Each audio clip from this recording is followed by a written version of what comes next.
Hello everyone, this is CJ Novo 992 and today we are back with another brand new video. Today's our video. We are here as always to break down, react and discuss the latest Rangers game. A Rangers game, by the way, that saw us go up to McDermott Park, score a couple of goals, have a couple of fantastic individual moments, but most importantly get what every single one of us wanted for Christmas.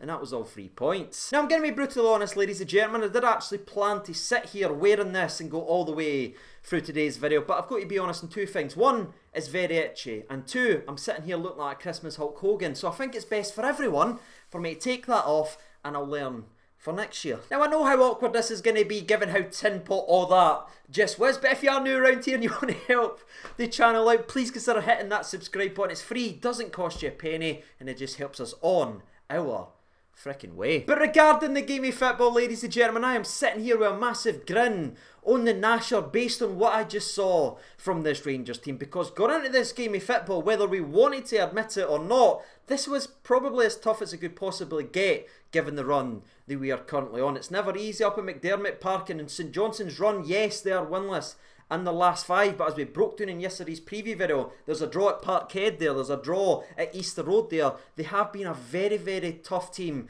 to break down and put away, but by God did we know grow into the game and do that tonight. And that can't be understated about how big this win versus St Johnstone was. People can look at the league position and all that if they want, but we all know how big and important that win was for our entire season. And I just like the way we grew into the game and we took over the game and we returned back to that ruthless Rangers team that we've seen for the majority of the season, but the last 2 games was just up and down for different reasons. Obviously St Mirren was an off game, but Motherwell didn't decide to play football, they had everyone inside their box. But I'm so glad to see when a team actually tried to play football against us, we went after them. That ruthless Rangers was there and we didn't allow them to grow into the game at all, and we just flexed their absolute quality, and that just gets the smile even longer. So instead of talking about the importance of this game and any further than that, I just want to transition into this game recap and speak about the starting 11, because it was similar to what we touched on in yesterday's video. We expected to see Hadji come into the starting 11, we expected to see Scotty Arfield being rested,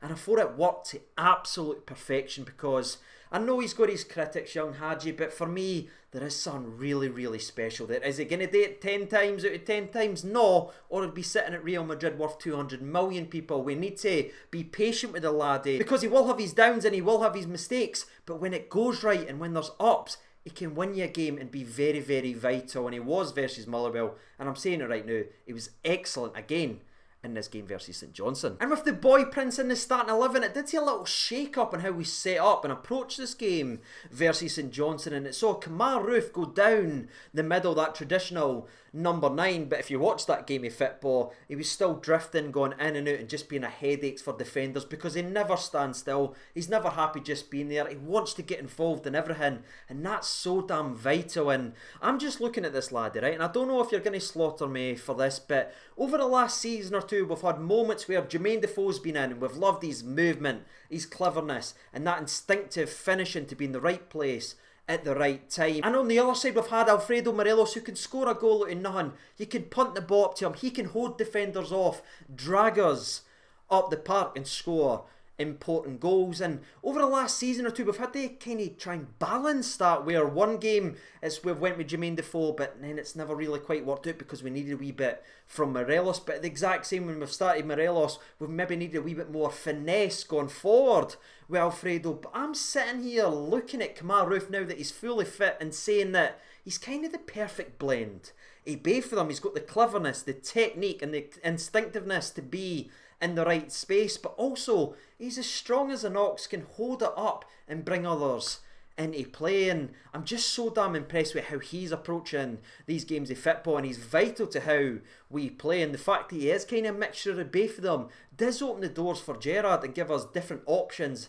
and ways of hurting teams this season. Now again, some people might be very angry at me for saying that because they love Alfredo and they love Jermaine, but it's no hate to either of them. I'm just praising what this player is in Kemar Roofe, but he wasn't the only one going out there and putting on a performance versus St Johnstone. So let's transition properly into the all game recap then, shall we? Because remember or not, the first 10 minutes for Rangers was very, very sloppy. It was very stop-start. We couldn't connect a pass, and and we couldn't get the ball to stick with either Hadji or Kent. So it was actually St Johnstone that was starting the game off pretty well, and they did actually force a shot early on in the game which was easily saved by Alan McGregor. But after 10-15 minutes you saw us start to get the ball down, and I thought Kamara, who did make a mistake earlier in the game and nearly give St Johnstone an opportunity, he just took his game like that. It was almost like that earlier mistake in the game actually pissed him off, because you normally see Kamara, who's always calm and composed, and it looks like he's singing wee happy songs and he's like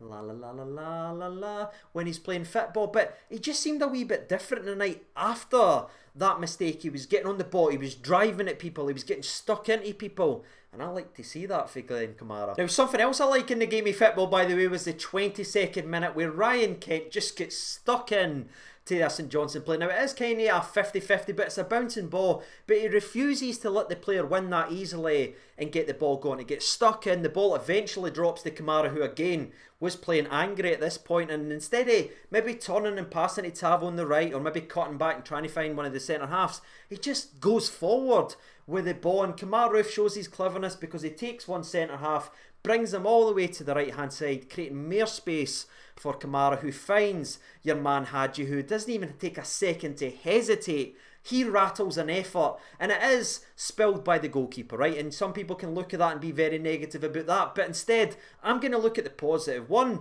I've got a positive run for Kamara, I've got the positivity for Hadji to hit it, but also the hybrid of Kamal Roof is there, right place at the right time. He anticipates the mistake for the goalkeeper. It's an easy tap in, and it's 1-0 to Rangers, and you can't underestimate the importance of that first goal, because that really set us on our way. And again, it was down to Kamal Roof hovering up here along with everything else that man's got. Speaking of things that man's got, now we've been kind of caught up on Tavernier's ridiculous stats, the defensive stats of the season, but let's not get lost in Kamal Roof, who now has 9 in his last 12, people. No bad for someone who was a potential flop. But digs at Tin Pot Pundits to one side, back to the game recap, because we weren't done there in terms of the old Christmas magic. Nah, because in the 31st minute, Joe Aribo, who I think a minute or two before took down a football in a way I've never ever seen before. The closest I've ever seen was that Ronaldinho where he's flicking the bottom and he just stops it right in his feet. I think most people will know the clip that Matt's talking about, but if you haven't seen it, go and check it. It's absolutely ridiculous. But Aribo done that because Davis just balloons the ball up in the air, right? It's got snow in it, but by the time it's came back down, he's caressed it, heated it up, because the ball doesn't even bounce after it touches his feet. Now I'm still sitting like this at the point that Joe Aribo takes another fantastic touch, this time on his knee, and he drives forward in. The guy that we already talked about, Kamara, playing pissed off, making forward runs, well, he's at it again because he runs in behind the two centre halves. Now, full credit to Joe Aribo, the first time pass in between the two centre halves is absolutely to perfection. But can we talk about this finish for Saucy Glen? I've never seen anything so cold in my life. When is the last time you've ever seen a Rangers striker be that calm and composed and nonchalant in front of goal? I think the only time I've seen it this season was the volley from Defoe versus Livingston. But this is Glenn Kamara, and he just runs through and just nudges it with outside his foot, and he's already getting at the old Christmas jingles as he runs away because he knows he scored. Honestly, man, it's absolute ridiculous quality of the highest order in Scottish football. The through ball for Aribo and that finish for Glenn Kamara. Some might say some finish. Now, truly terrible jokes to one side. Let's get into half-time and have a look ahead and have a bit of our banana then, shall we? Because we're all sitting there thinking to ourselves, that's a fantastic result so far. 2-0 up. We'll take that if we can see at the rest of the game. The only thing that's sort of annoying us is the referee's performance, because poor Hadji, who's getting his first start in numerous weeks, you're watching him for the first 20 minutes of this game getting fouled 6 times in the first 28 minutes, and you're thinking, maybe that's why Gerrard doesn't start him every game, because the boy wouldn't have legs because of the hammer throwers in this league. Honestly, by about the 35th minute, you looked at his shirt, everyone else was gleaming in the white Ranger shirt. Hadji was wearing the black Rangers top by the 31st minute because he spent that much time getting clattered on the deck. One of the worst performances from a referee I've seen, and that says a lot, ladies and gentlemen. I think it was perfectly highlighted as well and summarised when Ryan Kent, twinkle toes, doing his wee shimmy, as we like today here on the channel, skips by 2, gets cleaned out, and the referee tells him, to get up. Barking, ladies and gentlemen. But for the people that say I'll never mention the referees when we lose, no, I frickin' didn't. He was absolutely bogging. But the second half started the exact way we all hoped and prayed, because we knew the next goal was absolutely massive. If they get it, maybe a wee bit of nippy bum time comes into play here. But if we get it, game, set, and frickin' match. And thankfully in the 47th minute we wasted no time, because we well and truly wanted to get this errand done with. The way we approached that second half with the aggression, that ruthless Rangers back at it, it was almost like Gerrard before the game went, if you drop points here, Christmas is cancelled. I loved it, lads, and I love when Rangers play with that bit between their teeth, and that's how we made that 3-0 and ended this game of football. Just playing positively, chasing them down, not giving them a second on the ball. The ball eventually drops. I think it's Aribo who finds Kemar Roof eventually. The ball's a little bit behind them, but Kemar Roof still does enough, drives into the box. His shot is initially well blocked by the St Johnstone defender. Let's give him a wee bit of credit there. But the rebound falls to your man Hadji, who rattles it, and it's no on the line or anything like that, like he's goal of the week there. He rattles it, get enough power, low and hard, just like your dad always used to tell you, and it forces a mistake for Zander Clark. But I'll tell you something right now, if anyone deserved a wee bit of luck right now, it was Hadji.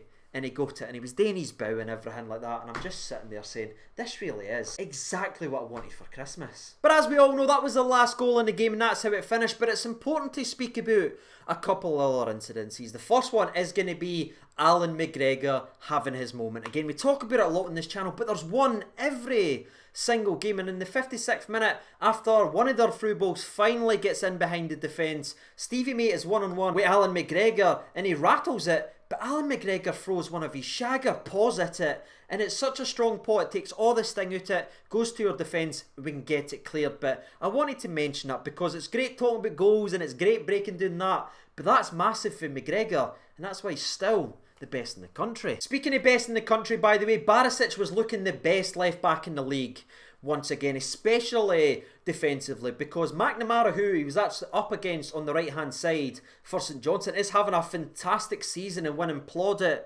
after plaudit. But if you paid attention to that duel there, Barisic really taught the young laddie a lesson, and it was great to see him back to being his best defensively. But before we finish up today's video, you know there is a couple of other things that we need to talk about. The first one is going to be in the 83rd minute, featuring a red card for a St Johnstone player, and it was your man Michael O'Halloran, who came into the game of football and was sent off within 2 freaking minutes. Like, this was basically Michael O'Halloran. Alright boys, how's it going? Take it easy boys, eh? All the best. Oh man, I've seen Christmas crackers last longer than Michael O'Halloran did versus Rangers, and that was a glorious moment, and I was absolutely just on cloud 9 up to this point. But it did take a little bit of a hit, because I thought a moment that I was dying to see Alfredo Morelos getting a goal was going to happen after Zander Clark scuffs his kick in. We speak about that all the time. He's a fantastic shot stopper, but he's bogging at his feet. He kicks it right to Alfredo Morelos, and you're thinking, go on me man, this is your moment, we've been waiting on this. But he drags it wide for 7-8 yards, and that probably shows you where his confidence is in front of goal. And that's the only little downer there, seeing the laddie make a miss like that, because it's not as if he hit the post or he forced a save. He's literally hit it wide for 7 yards out with nobody on him. Wee bit frustrating for the laddie and a wee bit disappointment, but at the same time, you saw him at the full-time whistle. He clearly believes, and he's built in to Rangers winning is all that matters, because he's smiling as he's gone off the park, and that's the best thing to take away with that. You see everyone, whether they're getting subbed off or subbed on, well, Morelos getting subbed off is a wee bit different, but you know roughly what I'm saying. Everyone approaches the game the right way and clearly has the same mindset that it's Rangers first, and that is how it looks in the league as well. And with that being said, ladies and gentlemen, boys and girls, that is it for the game recap. If you're looking at man of the matches, for me, I think Kamara, Joe Aribo was outstanding. I thought Hadji was spectacular. I thought Kemar Roof again was a difference maker. But if I'm going all the way just to one, I'm going to go with Saucy Glenn Kamara, just with the way he approached it after that early mistake. His heat could have dropped, but he played angry and he played absolutely fantastic. Now, I hand the reins over to you guys. I want to know what your thoughts and opinions are, and I want to know who was your man of the match. And while you guys are hopefully getting involved down there in the comment section below, before we wrap up today's video, I just want to say a massive thank you for all the support recently on the channel. It's been absolutely outstanding. It's been a joy to sit here and talk about Rangers things, ways. And with the schedule the way it is right now, with obviously Christmas Day then the game on Boxing Day, this may be the last thing you see me before the game versus Hibs. So have a fantastic Christmas. If you're spending it yourself or with your family, I hope every single one of you has a great time. And from me to thee, Merry Christmas, all the best, and bye-bye.